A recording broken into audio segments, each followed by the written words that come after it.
ओम शांति।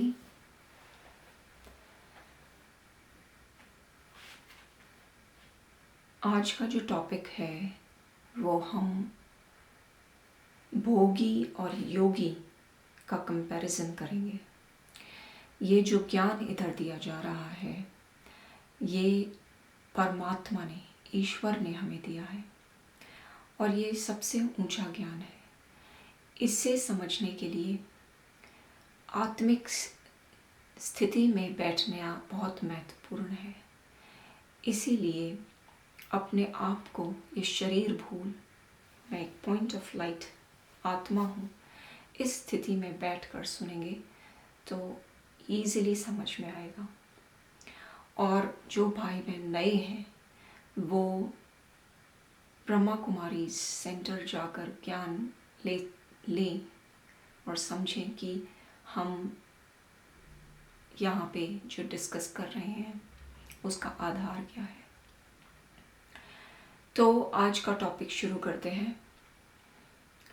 यहाँ जितनी भी आत्माएं हैं धरती पर, हम जानते हैं जो मनुष्य हैं, जो शरीरों में घूम रहे हैं, वो शरीर तो बाहर का ऑब्जेक्ट है, 5 तत्वों से बना जड़ है, लेकिन जो उसके अंदर चैतन्य शक्ति आत्मा है वो असली प्राणी है।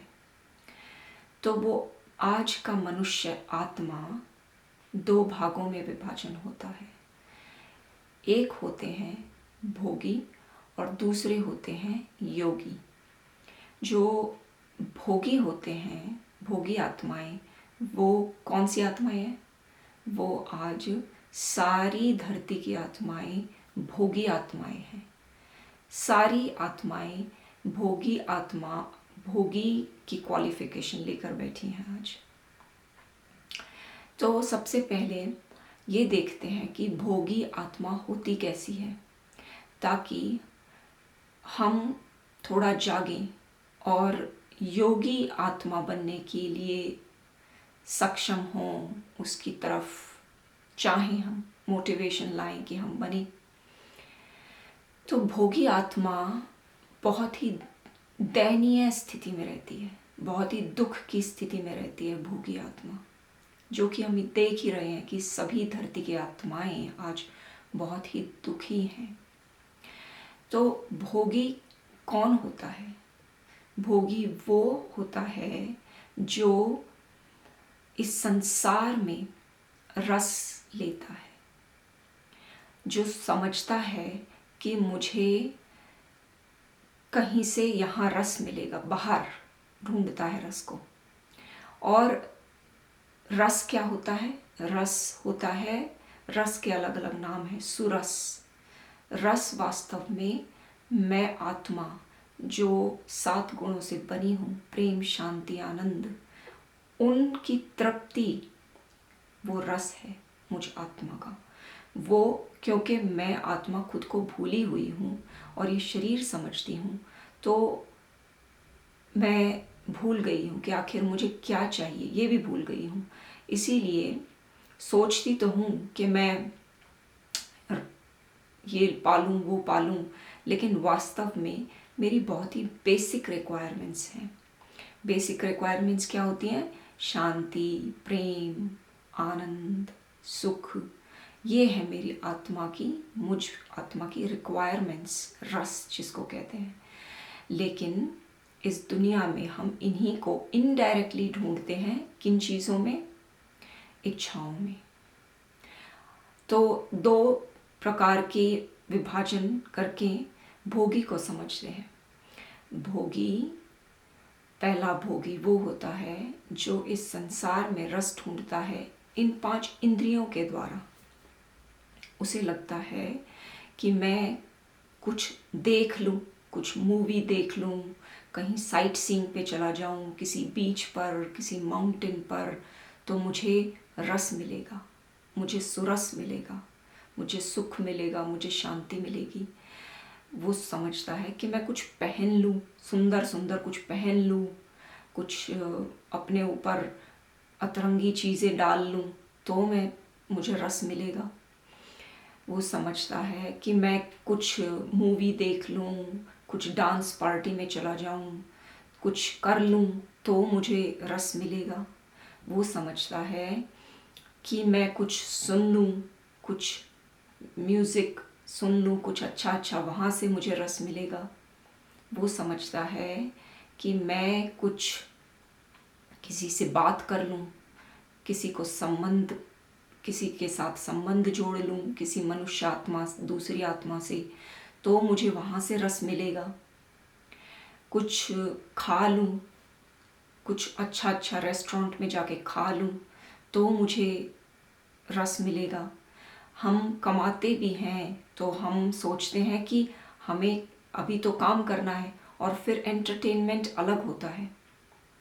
हम मेहनत करते हैं खूब और फिर उसको एंटरटेनमेंट के नाम पर उस पैसे को बोलते हैं कि ये कमाया किस लिए, सुख के लिए तो कमाया, आनंद के लिए तो कमाया है। तो हम फिर उसको खर्चते हैं कि हमें एन्जॉय भी करना है। लेकिन ये भूल जाते हैं कि एन्जॉयमेंट और जो काम होता है वो अलग अलग नहीं होता, वो साथ साथ ही चलता है। जो हम काम करते हैं उसी में आनंद है, ये भूल जाते हैं। लेकिन आज दुनिया में हमने ये विभाजन कर दिया है कि पहले खूब कमाओ, ऑफिस में काम करो, और उसको टैबू लगा रखा है कि ये तो स्ट्रेस है इधर, और फिर उस स्ट्रेस को उतारने के लिए हम इधर उधर भागते हैं और पैसा जो कमाया था उसको खर्ची करते हैं और कहते हैं वहाँ से हमें सुख मिलेगा। तो इन इंद्रियों के द्वारा सुख लेने वाला भोगी होता है। एक ये प्रकार का भोगी होता है। लेकिन ये जो इस प्रकार का भोगी होता है उसको सुख नहीं मिलता, उसको तृप्ति नहीं मिलती, क्योंकि वो सुख उसमें था ही नहीं। वो सुख जो ढूंढ रहा है, रस जो ढूंढ रहा है, वो इन चीज़ों में रस होता नहीं और उसको तृप्ति नहीं मिलती। उसको रस जब है नहीं तो मिलता नहीं। मगर वो ये नहीं देख पाता कि उसमें रस नहीं है। वो ये सोचता है कि मैंने ट्राई हार्ड नहीं किया, मैं और पैसा खर्चा करूं, मैं और कुछ डिज़ायर्स पाल लूं, मैं इंद्रियों के द्वारा और व्यसनों में डूब जाऊं। जो व्यसनों की जो आज लत लगी है इन मनुष्य आत्मा को, वो इसी के कारण है। वो ये रस ढूंढ रहा है, प्रेम, शांति, आनंद। उसको लगता है कि इन व्यसनों में उसको रस मिलेगा, लेकिन मिलता नहीं। तो वो सोचता है ट्राई हार्डर और ट्राई हार्डर, देन फिर मिलेगा। लेकिन है ही नहीं तो मिलेगा कैसे? तो ये एक प्रकार का भोगी होता है। फिर दूसरे प्रकार का भोगी वो है जो और भी बड़ा भोगी होता है। ये तो हम उन चीज़ों में, पहला भोगी तो उन चीज़ों में भोग को ढूंढ रहा है जो प्रेजेंट है, फिजिकली प्रेजेंट है, कि ये कपड़े पहन लिए, ये साइट सीइंग कर ली, ये डांस पार्टी में चले गए। लेकिन जो दूसरे प्रकार का भोगी होता है वो ऐसी चीज़ों में रस लेने की कोशिश करता है वो जो फिजिकली प्रेजेंट ही नहीं है। वो किस प्रकार के किस प्रकार की चीज़ों में रस लेने की कोशिश करता है? वो विकारों से रस लेने की कोशिश करता है। विकार क्या होते हैं? विकार समझो जो मुझ आत्मा के ओरिजिनल गुण हैं, प्रेम, शांति, आनंद, सुख, इनके विपरीत होते हैं विकार, वाइसेस, और उनका नाम होता है मोह, काम, क्रोध, लोभ और अहंकार। इनमें वो रस ढूंढता है और ये फिजिकली प्रेजेंट है ही नहीं। तो इनमें वो रस कैसे ढूंढता है? नाम, मान, शान में ढूंढने लगता है, ईगो में, कि मेरा नाम, मैं कितना महान हूँ, मैं कितना बड़ा फेमस हूँ, मैं ही हूँ इस दुनिया का सबसे बड़ा, मेरे वजह से ये दुनिया चल रही है। तो वो अपने में ही फूलता रहता है, उसमें भोगना चाहता है कि मैंने ही इस परिवार का पूरा काम किया है, मेरी ही वजह से ये पूरा परिवार चल रहा है। इसमें भोगना करता है, समझता है कि मैं तो इतना बड़ा टैलेंटेड हूँ, इतना बड़ा पूरी कंपनी का मालिक हूँ, मेरी ही वजह से ये पूरी कंपनी चल रही है। इन चीज़ों में जो भोग लेता है उसको सब और भी बड़ा भोगी कहते हैं। उसकी भोगना तो कभी पूरी होती ही नहीं, वो तो अपने ही जाल विशियस सर्कल में ऐसा पड़ा रहता है कि उसको तृप्ति कभी मिलती नहीं। और तृप्ति पहली कैटेगरी में तो तृप्ति मिलती नहीं, लेकिन वो समझता है ट्राई हार्ड करूँगा तो मिलेगी। लेकिन जो ये दूसरी तृप्ति है, जो भोगी है, जो विकारों में भोग ढूंढ रहा है, उसको तो तृप्ति तो मिलती नहीं बल्कि दुख और मिलता है, क्योंकि वो ऐसी चीज़ में सुख ढूंढने की कोशिश कर रहा है।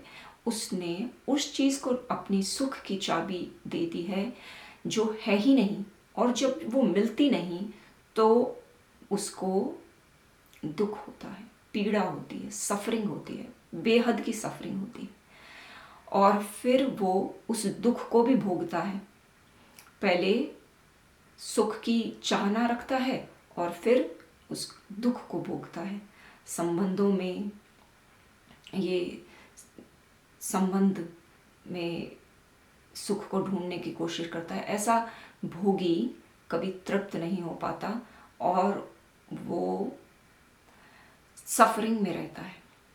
तो ये अलग अलग प्रकार का भोगी होता है।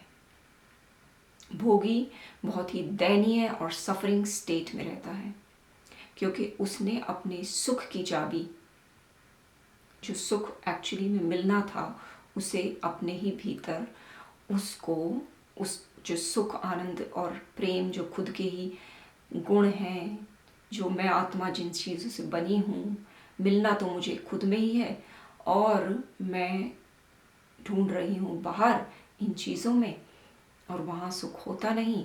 डिज़ायर्स और इच्छाओं में कि मैं इतना बड़ा ये आर्टिस्ट बन जाऊँ, इतना बड़ा ये क्रिएटर बन जाऊँ, इतना बड़ा ये कंपनी का मालिक बन जाऊँ, इतना मैं धन बटोर लूँ, इतने मैं संबंध, मेरा बड़ा परिवार, ये परिवार वाले मुझे सुख देंगे। ये भोगी होता है। वास्तव में सुख इन चीज़ों में होता ही नहीं। अब हम योगी को देखते हैं। योगी कौन होता है? योगी वो होता है जो जाग कर, जिसने ये देख लिया कि मैंने इंद्रियों से सुख पाने की कोशिश की, नहीं मिलता। जो रस और सुरस में ढूंढ रहा हूँ वो मैंने हर चीज़ में ढूंढने की कोशिश करी। मनुष्यों में मुझे लगा मैं इस संबंध बना लूँगा तो मुझे इस आत्मा से सुख मिलेगा, नहीं मिला। वो जाग गया, अवेकंड उसको कहते हैं। उसको ये, योगी को ये पता चल गया, बहुत डीप रियलाइजेशन हो जाती है कि सुख इस दुनिया में है ही नहीं। ये कामनाएं और इच्छाएं, इनमें सुख नहीं है। तो आजकल तो हम सक्सेसफुल के नाम पर भी सक्सेस पानी है, उसको उसमें भी सुख ढूंढ रहे हैं। सक्सेस अपने आप को ही स्ट्रेसफुल स्टेट में रखते हैं और उसको सफलता का नाम दे देते हैं और फिर कहते हैं कि सुख इससे मिलेगा। तो ये जो स्टेजेस हैं वो योगी इनसे पार जाना शुरू कर देता है। वो कहता है, उसको ये समझ में आ जाती है कि मुझे इस दुनिया में कहीं रस नहीं मिल रहा। तो वहाँ राग, रस का दूसरा नाम राग होता है। मुझे इस दुनिया में कहीं राग नहीं मिलता, और राग का पूरा नाम होता है फिर वैरागी। वो योगी वैरागी बन जाता है, मतलब इस दुनिया से उसे वैराग आ जाता है। उसको पता चल जाता है कि मैं कुछ भी देख लूँ, कुछ भी कर लूँ, इस दुनिया में तो रस है नहीं, यहाँ रस है ही नहीं।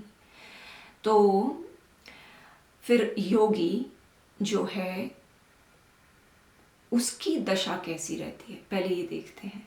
पहले ये देखते हैं कि योगी की स्टेट कैसी है, ताकि हम जो भोगी है उसकी तरफ हटकर योगी बनने की तरफ चलें। क्योंकि, और बाद में ये डिस्कस करेंगे कि योगी बना कैसे जाता है। तो पहले तो ये देखते हैं कि योगी होता कैसा है, दिखता कैसा है। योगी सबसे पहले तो इन इंद्रियों से और विकारों में सुख लेता ही नहीं। वो इच्छाओं में, डिजायर्स में रस लेता ही नहीं। वो इच्छा मात्रम अविद्या उसका लर्निड लेसन बन जाता है। उसे पता चल जाता है कि इच्छाओं में रस नहीं है। मैं कुछ भी इच्छा रख लूं उसमें मुझे रस नहीं मिलता, क्योंकि जो ये जो इंद्रियां हैं और जो ये वाइसेस हैं, ये इच्छाओं का रूप है। इच्छा ही तो है कि मैं यहाँ घूम आऊँ, मैं ये खा लूँ, मैं ये कंपनी का बड़ा मालिक बन जाऊँ, ये, और फिर ठीक है ये सब करो, लेकिन इनके पीछे जो हम इच्छा रखते हैं कि मुझे सुख मिलेगा, मुझे रस मिलेगा, यही तो हम कर रहे हैं। तो इच्छा के पीछे जो भावना रहती है कि मुझे इसमें सुख मिलेगा, वो उस योगी को समझ में आ जाता है कि इच्छा से सुख कभी मिलता ही नहीं। और क्योंकि इच्छा से सुख नहीं मिलता, तो मुझे इच्छा रखने का मतलब ही क्या है? वहाँ से जब सुख नहीं मिलता तो इच्छा रखने का मतलब ही क्या है? तो इच्छा को ही ड्रॉप कर देता है। उसकी इच्छा ही नहीं है, अब कुछ डिजायरलेस होता है वो। तो इच्छा मात्रम अविद्या होती है। उसको इच्छा की मात्र की अविद्या है, अज्ञानता हो जाती है कि मुझे कुछ नहीं चाहिए। उसकी स्टेट कैसी रहती है? मुझे कुछ चाहिए नहीं। वो खुद में ही इतना तृप्त रहता है, सेटिस्फाइड रहता है कि उसे अब कुछ चाहिए नहीं। फिर लोग कहते हैं कि क्या योगी जो डिज़ायर्स नहीं करते वो इस दुनिया में कुछ काम करते हैं? क्योंकि हम तो यही देखते हैं दुनिया में कि वो यूज़ क्या है उसका, वो कुछ करे तो। अगर क्योंकि दुनिया में जो हम काम करते हैं वो डिज़ायर्स के आधार से करते हैं। कुछ हमें चाहिए, मोटिवेशन कुछ है, फ्रूट फल पे ध्यान है, इसीलिए तो हम ये डिज़ायर्स रख रहे हैं और इसीलिए तो हम कर्म कर रहे हैं। तो फिर जो भोगी है वो योगी से ये सवाल उठाता है कि तुम अगर तुम्हारी कोई इच्छा ही नहीं है, तुम इच्छा मात्र अविद्या हो गए हो, इच्छा ही मर गई है, तो फिर तुम कुछ कर्म करोगे कि नहीं? तो वास्तव में योगी ही कर्म कर सकता है। योगी कैसे कर्म करता है? योगी निस्वार्थ कर्म करता है। उसकी दृष्टि लेने की बजाय देने पर रहती है। मैं किस तरीके से दूसरों को दूं, उस पर उसकी दृष्टि टिक जाती है। फ्रूट पर मुझे क्या चाहिए, उससे दृष्टि हटकर मुझे क्या देना है, उस पर पूरा ध्यान उसका लगा रहता है। और वो बहुत ही अच्छे तरीके से कर्म करता है। फिर जो कर्म करता है देने के भाव से करता है, अच्छा कर्म करता है। और प्रकृति का एक और नियम भी है कि जो देता है उसी को मिलता है। जो देने में ही लेना होता है, तो जो देगा उसे मिलेगा, ये प्रकृति का नियम है। लेकिन भोगी जो होता है उसकी दृष्टि तो टिकी हुई है लेने पर, तो फिर उसको मिलेगा कैसे? वो तभी तो खाली है एक्चुअली में। पर नियम कहता है प्रकृति का कि तुम दोगे, और देना का मतलब है निस्वार्थ देना। मतलब हमारी कोई इच्छा नहीं हो कि मुझे क्या मिलेगा, ऐसी दृष्टि ही ना हो। देना ये होता है। तो जो देता है वास्तव में प्रकृति उसी को देती भी है। उसी में, देने में लेना छिपा होता है। तो जो योगी है वो इतना देता है दुनिया को कि वो वास्तव में सही शब्दों में देने वाला वही है। तो भोगी के विपरीत योगी इच्छा मात्रम अविद्या होता है, सारे कर्म करता है, और कैसी उसकी स्थिति रहती है? संतुष्ट, कुछ चाहिए नहीं, संतुष्ट, शांत, सुखी, आनंदित। जब कुछ चाहिए ही नहीं तो आनंद में घूमता है। फियरलेस, उसको कोई भय नहीं होता, किसी भी चीज़ के छिन जाने का भय उसे नहीं रहता। हर विकार, हर नेगेटिव एनर्जी, हर नेगेटिव वाइस से वो दूर रहता है, शांति में रहता है, आनंदित रहता है, फियरलेस रहता है, और बस देता है इस संसार को। ऐसा होता है योगी की स्टेट। फिर ये देखते हैं कि क्या योगी को इस संसार में जो भी ये चल रहा है क्या वो अफेक्ट होता है। मान लो योगी के सामने योगी ने किसी को शूटिंग करते हुए देख लिया, किसी उसकी आंखों के सामने कोई मर गया, तो क्या वो दुखी होता है? क्या योगी दुखी होता है? जैसे भोगी तो दुख में ही रहता है, क्या योगी दुखी हो सकता है? तो नहीं, योगी कभी दुखी नहीं होता। मतलब अगर उसके आंखों के सामने कैसी भी परिस्थिति आ जाए वो अचल अडोल रहता है, अनअफेक्टेड रहता है सिचुएशन से, किसी भी परिस्थिति से अचल अडोल अवस्था में योगी रहता है। क्यों रहता है ऐसी स्थिति में? कैसे रहता है ऐसी स्थिति में?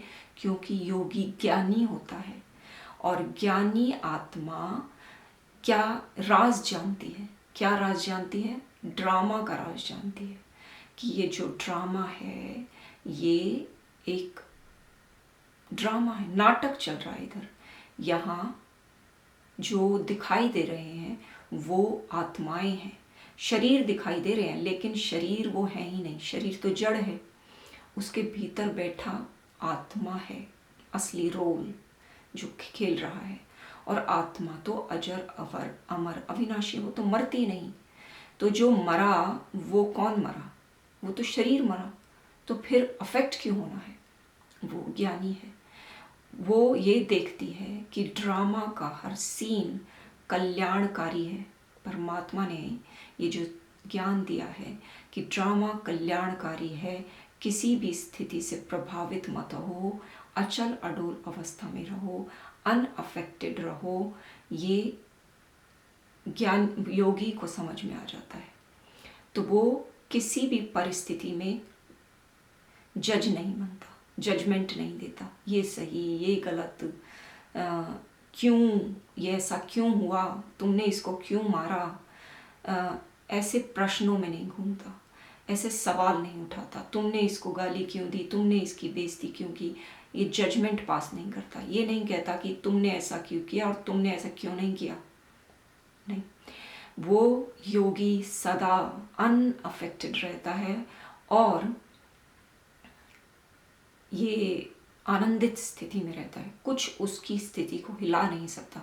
तो उसकी स्थिति कैसी रहती है? आनंदित, सुखी, शांत। तो फिर भोगी कहेगा योगी को कि अगर तुम ऐसी अनअफेक्टेड स्थिति में रहते हो तो क्या तुम दे सकते हो इस दुनिया को? फिर कुछ तुम्हारे सामने होता है तो तुम केयरलेस हो जाते हो क्या? तो वो ऐसा योगी वास्तव में केयरलेस नहीं होता, केयर फ्री होता है। केयर फ्री होता है वो जो मुक्त होता है, अनअफेक्टेड रहता है, शांत रहता है। जो भी परिस्थिति उसके सामने आए, कैसी भी आए, चाहे बॉम्ब ही क्यों ना फट जाए उसके सामने, वो अनअफेक्टेड रहता है योगी। तो मगर इसका मतलब ये नहीं है कि वो केयरलेस है, उसको कुछ फर्क ही नहीं पड़ता, कोई मरे कोई जिए उसको कुछ फर्क ही नहीं पड़ता। नहीं, वो दाता भी है, वो देने वाला भी है, बिना अफेक्ट हुए देने वाला है। वास्तव में भोगी के विपरीत योगी ही देता है, देने वाला ही योगी है। और लेकिन अफेक्ट हुए बिना देता है, वो जजमेंट्स पास नहीं करता कि तुमने ये गलती की तो क्यों की, तुमने ऐसा किया तो क्यों किया। तुमने कर दिया तो कर दिया, लेकिन मेरा क्या काम है, मुझे तो तुम्हें देना है, मुझे तो तुम्हें उठाना है। वो ऐसा योगी रहता है। योगी एक बहुत ही सुंदर स्थिति होती है। और अब योगी जो है, योगी का दूसरा नाम होता है कर्म योगी। कर्म योगी का मतलब होता है कर्म करते योगी बना रहे। जो ये स्थिति हमने अभी डिस्क्राइब की, ये कर्मों में दिखाई दे तो उसको बोलते हैं कर्म योगी। ऐसा नहीं कि बस ध्यान में बैठा है तो ही अनअफेक्टेड है, नहीं, कर्म योगी बनना। तो परमात्मा हमें सिखाते हैं कि तुम्हें कर्म योगी बनना है। अभी कर्म योगी बनने के लिए ये स्थिति कैसे आए ये समझते हैं। पहले तो ये देखते हैं कि योगी होता कौन है। योगी, वो योग का मतलब क्या होता है? योग का मतलब होता है मिलन, मिलन मिलन जैसे हम कहते हैं किसी के लिए कि तुम्हारा शादी का योग बन रहा है, मतलब शादी इस समय, शादी का इस आत्मा का शादी का योग बन रहा है। इसका मतलब ये है कि शादी जो एक्शन है और समय, इन दोनों का मिलन कट ये योग बन रहा है। तो योग का मतलब होता है मिलन। तो हम शादी की तो बात कर नहीं रहे, हम योग की बात कर रहे हैं, मिलन की बात। तो आत्मा की जो मैं शरीर तो हूँ नहीं, मैं तो आत्मा हूँ। तो योगी कौन होता है? योगी होता है वो मनुष्य आत्मा जो मिलन में रहता है। मिलन किससे मनाता है? परमात्मा से। आत्मा और परमात्मा का मिलन योग होता है। और जो आत्मा परमात्मा के साथ मिलन मनाती रहती है, दिन भर कर्म करते, उसको कर्म योगी कहते हैं। वो योगी आत्मा है, क्योंकि उसको ये पता चल जाता है कि दुनिया में जो वो रस ढूंढ रहा था, वो रस वास्तव में मेरे परमात्मा, परम आत्मा के पास है। वो रस, वो जो शांति आनंद जिनसे मैं बनी हूँ, वो इस दुनिया में नहीं है, वो मेरे परम पिता परमात्मा में है वो रस। और वो वहीं से सोर्स है उसका, वो वहीं से, जो आत्मा वहीं से लेना शुरू कर देती है फिर। और वो इतनी भरी रहती है इन शक्तियों से, इन गुणों से, कि वो फिर बांटने भी लगती है, छलकने लगती हैं ये गुण, तो बांटने भी लगती है। तो योगी कौन होता है? वो आत्मा जो परमात्मा के साथ सदा मिलन मनाती रहती है, वो है योगी आत्मा। तो सबसे बड़ा योगी कौन है? सबसे बड़ा योगी एक्चुअली में परमात्मा है। परमात्मा कोई शरीर नहीं है। जो हम ये दुनिया में शरीरों से प्रभावित होते रहते हैं, स्पेशली गुरुओं से, देहधारियों से, कृष्ण, ये डेटी, देवी देवताओं से, ये भगवान नहीं है, ये परमात्मा नहीं है। परमात्मा तो शरीर के बिना है, उसको निराकार कहते हैं। ज्योति बिंदु, वो लाइट है, वो प्रकाश है। तो वही जो है उसको एज इट इज़ जानना बहुत महत्वपूर्ण है। इसीलिए ब्रह्मा कुमारी इसमें ज्ञान ज़रूर लें, क्योंकि यहीं सत्य सत्य परमात्मा का परिचय दिया जाता है। जब हमें पता चलता है कि एक्चुअली में भगवान है कौन, और हमने जो भ्रांतियाँ पाली हुई हैं उनको हम हटाते हैं और अपने बुद्धि के कपाट को खोलते हैं, तो हम सत्य सत्य में योग में रहना शुरू करते हैं और आत्मा और परमात्मा का मिलन होता है। तो सबसे बड़ा योगी कौन है? सबसे बड़ा योगी है योगेश्वर। परमात्मा ही योगेश्वर है, योग का ईश्वर, क्योंकि वो सदा योग में रहता है, वो कभी भोगता नहीं है। इसीलिए भोगता मतलब वो कर्म नहीं करता। जो कर्म करता है वही भोगी होता है वास्तव में। वो कर्म नहीं करता, वो कोई कर्म नहीं करता। कर्म करना, और कर्म कौन कर सकता है? कर्म कर सकता है वही जो शरीर में आता है। लेकिन हम आत्माएं शरीर में आती है तो हम कर्म करते हैं, लेकिन जो परमात्मा है वो कभी शरीर में नहीं आते, इसीलिए उनका शरीर ही नहीं है। इसीलिए वो निराकार, सदा निराकार है। तो कर्म नहीं करता, तो भोगना भी नहीं करता, भोग भी नहीं करता, तो क्या रहता है? सदा योगी, योगेश्वर। और ये जो दुनिया, नई दुनिया आने वाली है, सतयुग की स्थापना जो हो रही है, जो परमात्मा करवा रहे हैं, वो भी परमात्मा हमसे करवाते हैं। वो खुद नहीं करते हैं, कर्म नहीं करते, वो हमें प्रेरणा देते हैं, हमें शक्तियाँ देते हैं। हम आत्माओं, हम जब योगी बनकर रहते हैं तो जो बल भरते हैं उनसे हम खुद नई दुनिया लाते हैं।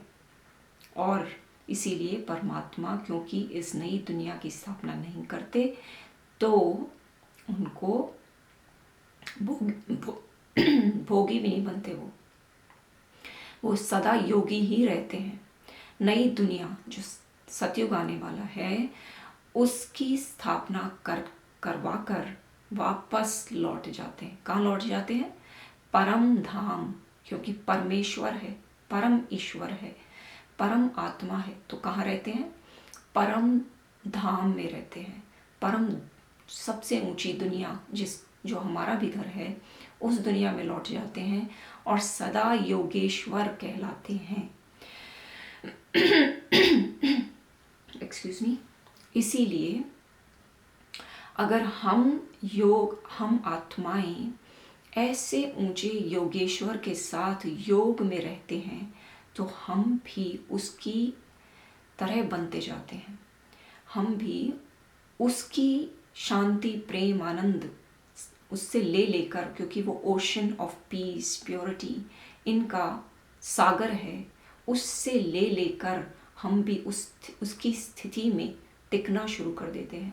और ऐसी आत्मा योगी आत्मा होती है।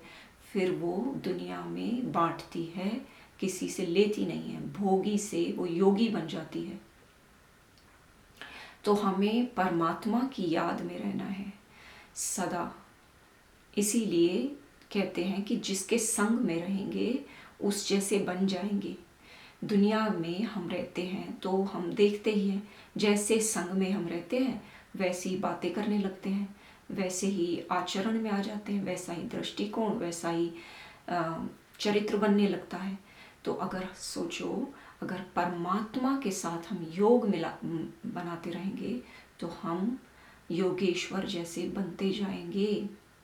जो दुनिया में हम कहते हैं कि माता पिता कहते हैं कि मेरा बेटा तो मेरे जैसा है और मेरी बेटी अपने पिता जैसी है, वो कैसे वो शरीर को देख देख कर कहते हैं हम, लेकिन वास्तव में हम ये शरीर नहीं है, हम तो आत्माएं हैं।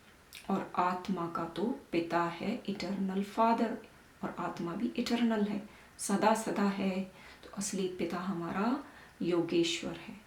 और योगेश्वर जैसे हम हैं बस भूल गए हैं, धरती पर आकर कर्म करते करते भोगी बन गए हैं।